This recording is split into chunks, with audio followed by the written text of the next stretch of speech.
Max Olson, Thursdays at 4. Most of the time, he also has about 9 other things he's juggling professionally, if not 20, plus a child as they head into the holidays as well. Max Olson joins us, Craig Smoak, Paul Catalina, David Smoak.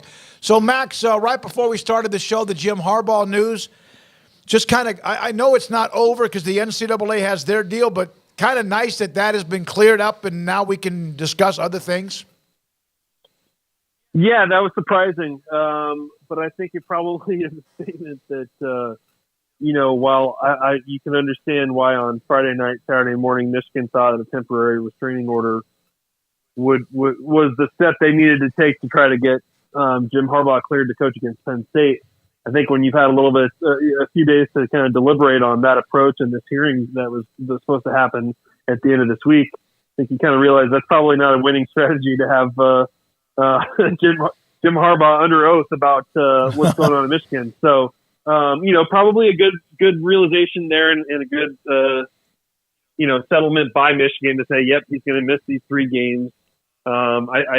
Maybe they feel like they got to compromise on that of some confidence that, the Big Ten won't hold them out of their conference title game or things like that. But, not surprised that that one was not going to go to a hearing. I am a little surprised that we avoided it, though. Yeah. Max, part of that also on the Big Ten side is I have a feeling that Michigan was going to really throw a bunch of stuff at the wall. And then even if their suspension holds up, then they have to deal with, well, what about Rutgers and stuff like that? Yeah, and it pits the Big Ten against Michigan in a very adversarial scenario, and that's not, certainly they had to step in and do something from a sportsmanship and integrity of the game standpoint. But I don't think if you're the Big Ten, you really want to go to war with that university and one of your most valuable brands and everything. So, I don't know if this is just a little bit of a cooler heads prevail thing. Certainly, ultimately a very big deal that Jim Harbaugh will not be coaching against Ohio State. And, I don't know if that's probably a little bit unsatisfying to Ohio State fans that there's sort of an asterisk on that game to some degree. But, as we saw against Penn State, I think that coaching staff can handle it. But it definitely adds to a game that was already going to be possibly the best of the year. Max, the floor is yours. Can you please explain the Big 12 tiebreaker procedures? I can, and I'd rather not. Yeah. I think that the real problem here, obviously we're all kind of used to this.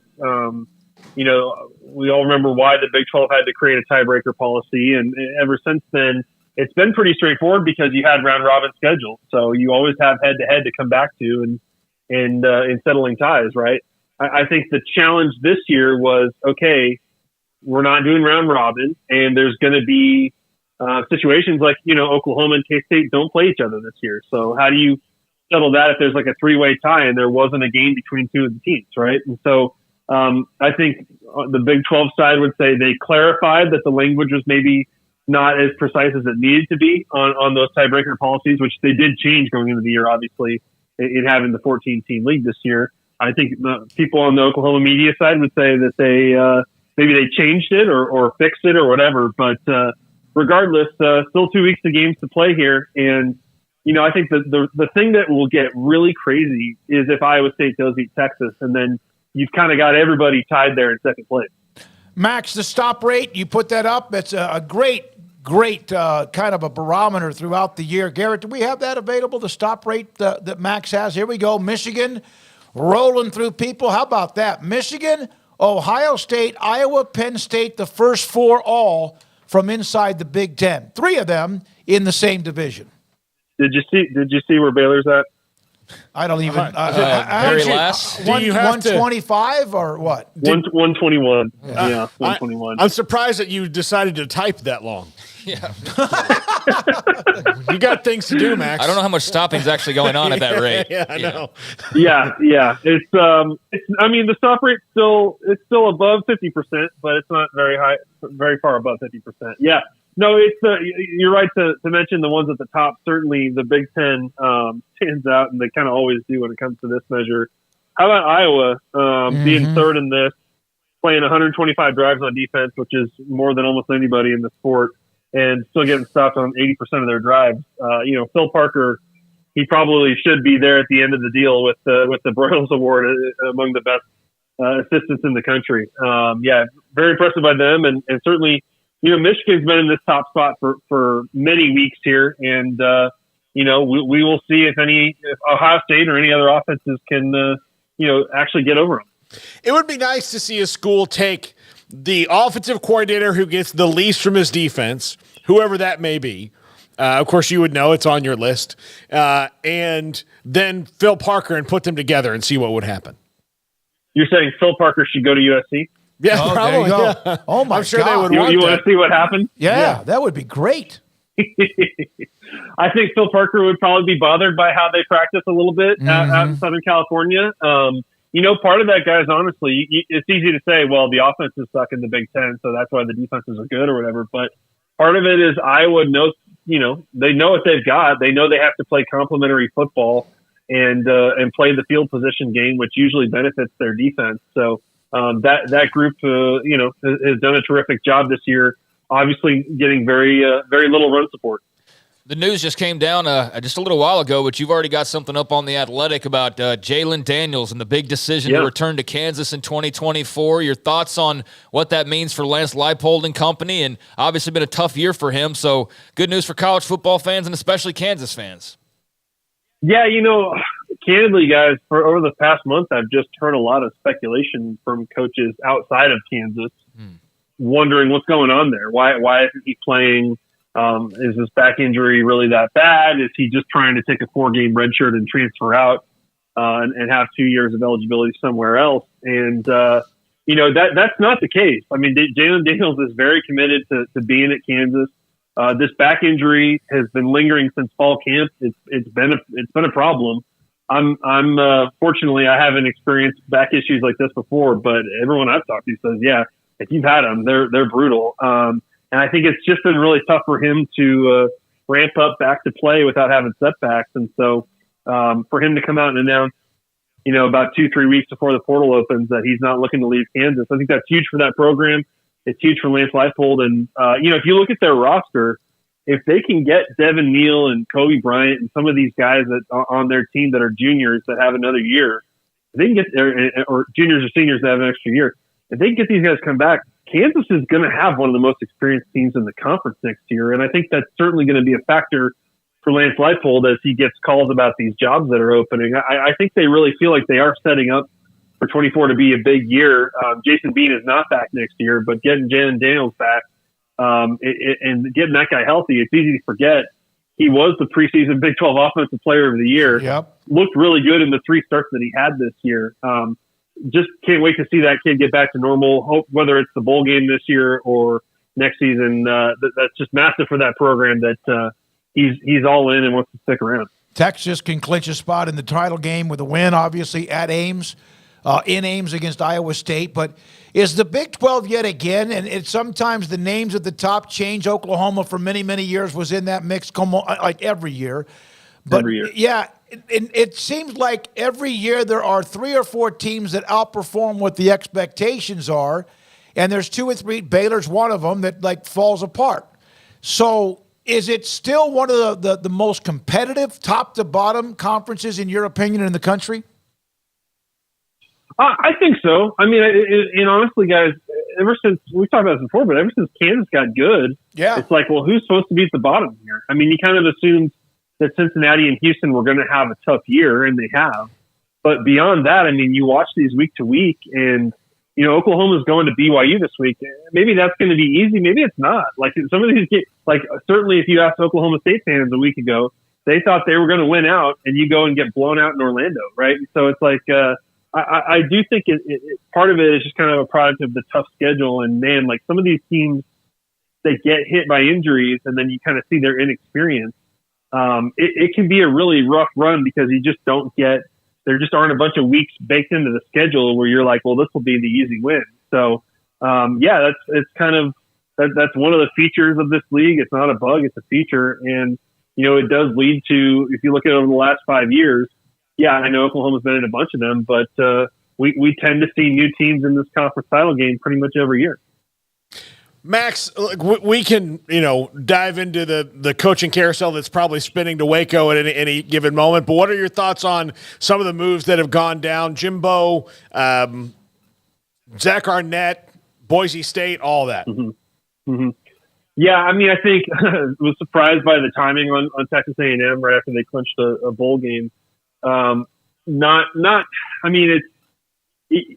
get it from the A&M standpoint. If the money is not a problem, then you have to really assess your program very critically. And I think it's understandable that they felt like there's not really a lot of positive momentum to point to, and that it was probably going to be a very expensive offseason to run it back for that roster and that staff. So, I'm really interested to see where Ross Bjork goes with that search. I think if you are kind of doing the common sense hire here and you're going for a Jeff Traylor or a Mike Elko, I think that's a good outcome. I don't think that there's after the Jimbo Fisher era, I would not be very worried about how sexy is this hire. I think you need a program builder right now because you've got all these resources and all these positive things going on. You just need someone to run a better organization and actually, have discipline, have a good culture and all that. And I think they're looking at the right kind of people. Lance Leipold on that list too. So I'm interested to see what, obviously that one's going to move quickly. I think they want to have somebody in place by the beginning of December. So curious to see how quickly that one goes. Mississippi State, I think you've got a new AD there who certainly, gave Zach Arnett 1 year to kind of prove that he could be a head coach. It's been a rough year there. I think you can make a really good hire there, and there's a lot of appealing coaches there. If I were there and you got guys like Jamie Chadwell you could go get, I think that makes sense. I think you want to be a little bit unique at Mississippi State to compete in that conference that's only getting tougher. Definitely, in your neck of the woods, I think I think everybody's kind of looking and wondering, okay, what's going to happen at Arkansas? What's going to happen at Baylor? What's going to happen at Houston? I think those are kind of the ones that you're wondering, what is the status there after pretty frustrating seasons? And, I think obviously UCLA is not a done deal yet, but, what's going on there? Who's the right kind of coach for UCLA if Chip Kelly is indeed on the way out? Is that Jed Fish? Is that somebody that's in that league? Curious what direction Martin Jarman would go in there if they're moving on. Max, I guess some pretty big games coming up this weekend. We don't have time to go over all of them, but I guess the biggest one, Washington and Oregon State. What are your thoughts of the Beavers at home, where they've been very, very good and could shake up the whole playoff race here, but slight favorites as the undefeated Huskies roll into town? Yeah, how about the undefeated Huskies as a road underdog this week? Pretty telling that Vegas thinks this game is going to be really competitive, and I think that's a testament to Oregon State's playing good defense. Obviously, they've brought out the best in DJ Uiagalelei, and I think that they've got a chance in this game. I think Washington, if Washington's going to lose a game in the regular season, it's probably going to be this one. I'm not saying I totally buy it. I think I kind of like Washington at the points here, but I think Oregon State doesn't have, they haven't really been a giant killer if you look at where their wins have come from this year. But this is a really interesting spot for Washington, and I think you just got to find a way to survive this one, because I do think it's going to be that place is going to be packed. It's going to be a big time atmosphere there, and a big challenge for Michael Penix and this offense against a team that I think can play with them for 4 quarters. I don't know that I see the upset, but this weekend does have a few games where you're kind of like, okay, maybe this is the week when we get a little bit of real chaos. Max, I know you got to go, but the Pac-12, the Big Ten, the SEC, not the ACC and or the Big 12, but those 3 superpower conferences, at least for now, don't they each have a pretty legitimate chance, if things work out, to have the possibility of 2 teams in the semifinals? You're saying 2 for the ACC? No, not 2 for not the ACC. Oh, it's not Florida the State ACC. or bust. Okay. It's probably Texas or bust.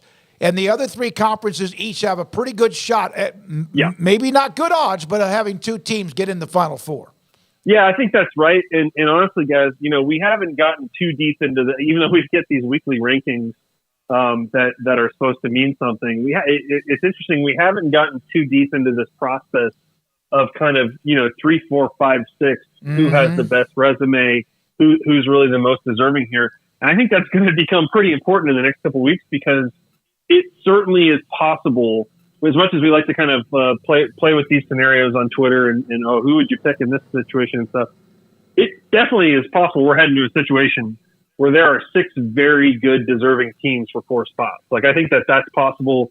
And I'm not saying that would, it doesn't necessarily mean, that Alabama beat Georgia in the SEC title game or something like that. But, Ohio State and Michigan, Oregon, Washington, I think you're absolutely right, Smokey. We're going to have more teams than we have spots this year, just in terms of the quality. And what is the committee supposed to do with that? They prefer it to be easy decisions, and I don't think we're going to have one this year.